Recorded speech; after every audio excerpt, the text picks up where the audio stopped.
Hey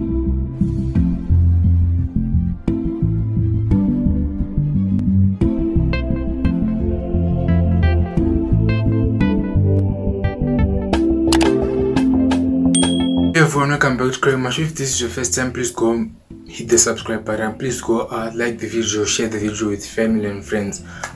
It's a pleasure to be here. Tishupa news dzingichitika around Zimbabwe, around Harare, everywhere in Zimbabwe. So nyanda kugrepa napa is a very sad story. Ye ambuya varikunzi vakatsva nemoto vakafa. So zvinhu zvakaitika last Saturday, yachabva Saturday. But then yashina sunku ndikupeyo ini mutudzo mukuzviona sei pakamira sei. So nyaya yekuitika pana gogo ava vainzi vakatorobva musha, hanzi vaigara musha, then vabva vatorobva musha vabva vazogara kuHarare I think. Then zvakazoitika hanzi mwana wavo here akabva pamba chindobasa.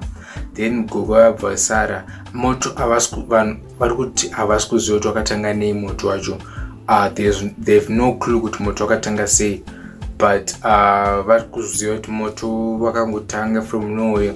Then gogo vacho vanga vari mumba vakatsva, imba yakatsva, mapoto, chikafu zvese, hembe dzanga zvese zvanga zviri mumba zvakatsva, and vari kutsvaga rubatsiro. I didn't get the contact details, my details avo, so I'm very sorry. I would have put it dai ndine ma contact details I never ndavisa pascreen manje indina, but let's try to see kuti tikwanisa kuzoita sei kana ndakawawana tonge chingokupai ma contact details kuti vanokwanisa kubatsira vakugona vachibatsira. So video yacho ndinaro izvezvi.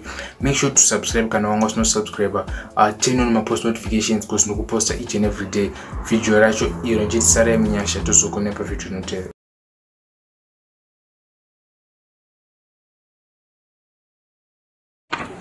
Takarasirwa namai vedu nekuda kwetsaona yemoto. Matangire emoto handizoti zvakafamba sese, munhu akanga ndisipo asi ndakazongofonerwawo ndo zvaitika kuno kwamai vaita amai vatsva vafa vari mukati memba. Saka time yandakazosvika ini ndakazosvika amai vatoita sei vanga vatofa vatotsva nemoto uyu. Saka tatichingokumbirawo kuti dai tawanawo rubatsiro nekuti zvinhu se zvakaparara zvakatsva nemoto kubva mabhimbeze, mapoto ekubikira, mapoto ekubikira nechikafu zvese zvakatsvira mukati memba. Property yese yakaparara mukati memba. Even imba yacho chaiyo yakatsva yese, kufa yacho yakadonha isi. Gogo vanga vane 73 years dzavo dzekuberi, vanga vamunhu mukuru.